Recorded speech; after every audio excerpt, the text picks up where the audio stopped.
हर रोज करीब 1500 flights US से Europe जाती हैं और इनमें से ज्यादातर अटलांटिक ओशन के ऊपर सिर्फ यही खास रूट ही इस्तेमाल करती हैं।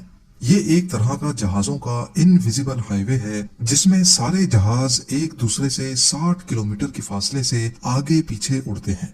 साइडवेज इनका फासला 30 किलोमीटर, जबकि एल्टीट्यूड की बात की जाए तो ये एक दूसरे से सिर्फ 1000 फीट ऊपर नीचे ही होते हैं, यानी करीब 305 मीटर्स।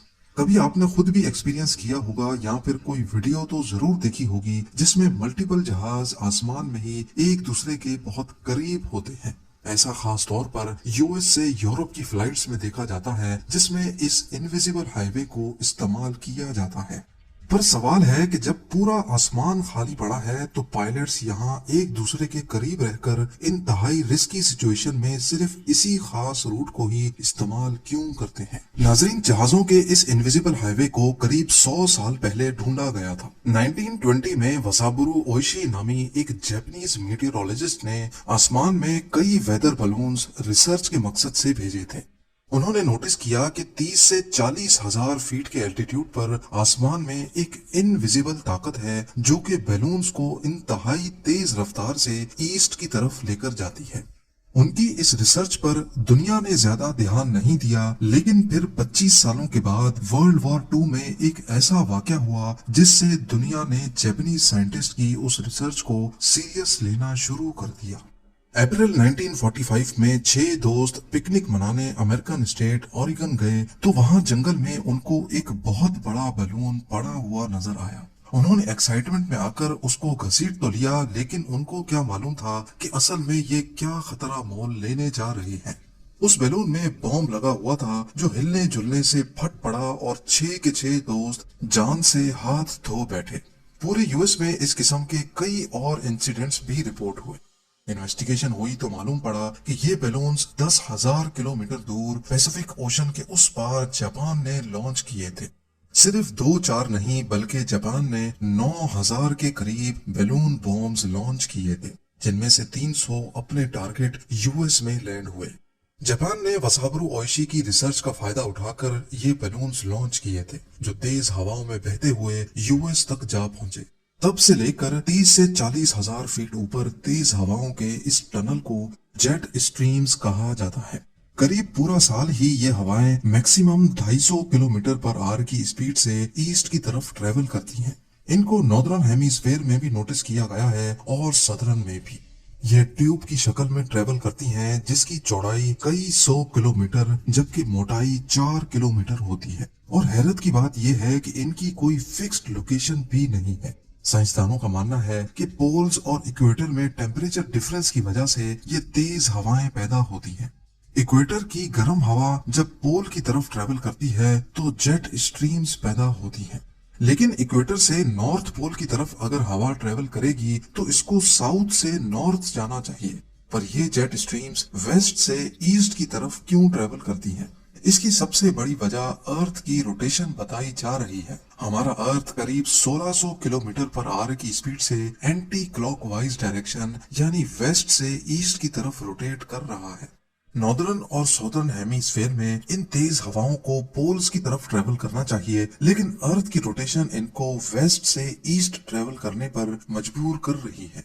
अब आ जाते हैं हम अपने मेन क्वेश्चन की तरफ कि अटलांटिक ओशन के ऊपर यूएस से यूरोप जाने के लिए एक दिन में 1500 जहाज सिर्फ एक ही पाथ क्यों इस्तेमाल करते हैं। 1952 में एयरलाइन पायलट्स ने जेट स्ट्रीम्स पे ध्यान देना शुरू किया था। जिस तरह पैसिफिक ओशन के ऊपर भी जेट स्ट्रीम पाई जाती है, उसी तरह यूएस से यूरोप के सफर के दौरान अटलांटिक ओशन के ऊपर भी जेट स्ट्रीम्स मौजूद हैं। दौरान सफर पायलट्स जहाज को जानबूझकर जेट स्ट्रीम के अंदर लेकर जाते थे क्योंकि 250 किलोमीटर पर आवर की हवाएं जहाज को आगे की तरफ पुश करती थी। इससे जहाज की स्पीड भी बढ़ जाती थी, टर्बुलेंस भी कम हो जाती थी और जाहिर है फ्यूल की भी काफी बचत होती थी। इसी तरह अगर यूरोप से वापस यूएस जाना हो तो फिर पायलट्स कोई भी दूसरा रूट इस्तेमाल करते पर जेट स्ट्रीम से दूर ही रहते, क्योंकि अब ये हवाएं ऑपोजिट डायरेक्शन में होती थी जिससे जहाज पर उल्टा असर पड़ता था। वक्त गुजरता गया और एयरलाइन इंडस्ट्री तेजी से ग्रो करती गई। तमाम पायलट्स ईस्ट की तरफ जाने के लिए अब जेट स्ट्रीम्स का इस्तेमाल करने लगे। पर सबसे बड़ा मसला था जेट स्ट्रीम्स के अंदर बढ़ती हुई ट्रैफिक का, जिससे एक्सीडेंट्स भी हो सकते थे। ये काम एयर ट्रैफिक कंट्रोलर यानी एटीसी का होता था कि वो वेदर के हिसाब से फ्लाइट्स का रूट प्लान बनाए ताकि जेट स्ट्रीम्स के अंदर कोई जहाज एक दूसरे से ना टकराए। ये तो हम सबको मालूम है कि एयर ट्रैफिक कंट्रोल टावर पे लगे रडार्स जहाजों की लोकेशन डिटेक्ट करते हैं। इस लोकेशन के बेसिस पे कौन सा प्लेन कितने एल्टीट्यूड पे और कितनी स्पीड से फ्लाई करेगा, ये सब कुछ एटीसी उनकी लोकेशन जानने के बाद ही मैनेज कर पाता है। लेकिन मसला ये है कि इन रडार्स की रेंज इतनी ज्यादा नहीं होती। ये ज्यादा से ज्यादा 128 किलोमीटर की रेंज में मौजूद जहाजों की पोजीशन डिटेक्ट कर सकते हैं। यानी फर्ज कर लें कि न्यूयॉर्क एटीसी के रडार की रेंज सिर्फ इस सर्कल जितनी है, जिसका रेडियस 128 किलोमीटर है। जहाज इस सर्कल से बाहर जाते ही रडार की रेंज से गायब हो जाते हैं। तो अब एटीसी को जहाज की लोकेशन का कैसे मालूम पड़ेगा? ओशन तो हजारों किलोमीटर पर फैला हुआ है। उसके ऊपर उड़ने वाले जहाज अपनी पोजीशन हर 14 मिनटों के बाद सैटेलाइट या फिर हायर रेडियो फ्रीक्वेंसी के जरिए कंट्रोल टावर को भेजते हैं। पर इन 14 मिनटों में तो कोई भी हादसा पेश आ सकता है। इसीलिए 1965 में एक नया सिस्टम इंट्रोड्यूस करवाया गया। इसको northern Atlantic organised track system या फिर नेट ओटीएस कहा जाता है। इस सिस्टम में अमेरिका और यूरोप जाने वाली फ्लाइट्स के लिए मल्टीपल रूट पाथ्स बनाए गए थे, जिनको अटलांटिक ओशन में 4 मेन सेंटर्स कंट्रोल करते हैं। पहला है न्यूयॉर्क स्टेशन, जो इस हिस्से को कंट्रोल करता है। दूसरे नंबर पे कनाडा का कैंडर न्यू फाउंडलैंड है, जो इस रीजन को कंट्रोल करता है। सैना मरिया ओशियानिक कंट्रोल इस हिस्से को, और शैनविक नदरन पार्ट को। नेट ओटीएस के टोटल 6 रूट्स हैं, जिनके नाम नेट ए से लेकर नेट एफ तक है। टेक ऑफ से पहले पायलट्स को इनमें से कोई एक रूट एलोकेट कर दिया जाता है, या फिर दौरान परवाज भी अगर किसी रूट पे ज्यादा ट्रैफिक हो तो इनको एक रूट से दूसरे रूट में शिफ्ट कर दिया जाता है। ये रूट खास तौर पे ऐसे बनाए गए हैं जिससे ट्रैफिक स्प्लिट हो जाए और यूरोप जाने वाले जहाजों को टेल विंड मिल सके। टेल विंड उसको कहते हैं जो जहाज के पीछे से आकर उसको पुश करती है।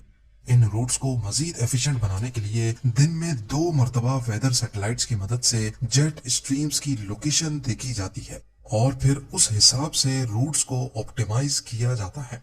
जैसा कि आप इस लाइव विंड मैप पे देख सकते हैं, ये लेफ्ट पे यूएसए है, राइट पे यूरोप और बीच का ये सारा अटलांटिक ओशन है। सी लेवल पे देखा जाए तो अटलांटिक ओशन के सेंटर में 22 किलोमीटर पर आवर की विंड स्पीड है। ये पूरा व्हाइट पोर्शन जो आप देख रहे हैं, ये असल में जेट स्ट्रीम ही है, जो यूएसए से यूरोप तक फैल रही है। नेट ओटीएस के 6 रूट्स को इस जेट स्ट्रीम के अंदर ही रखा जाता है, ताकि अगर 5 या 10 मिनटों तक प्लेन की लोकेशन एटीएस को अपडेट ना भी हो तो प्लेन का auto pilot system net OTS के रूट्स की कंडीशन के मुताबिक अपनी स्पीड, एल्टीट्यूड और लैटिट्यूड मेंटेन रख सके। यही वजह है कि यूरोप जाने वाले प्लेन्स हमें सिर्फ इसी रूट पे फ्लाई करते दिखते हैं। इस चीज को कंफर्म करने के लिए आइए लाइव प्लेन ट्रैकर का रुख करते हैं। यहाँ अटलांटिक ओशन के इस हिस्से में यूरोप जाने वाले तमाम जहाज लाइन से ट्रेवल कर रहे हैं, जबकि वापस आने वाले प्लेन्स इस जेट स्ट्रीम से बहुत दूर देखे जा सकते हैं।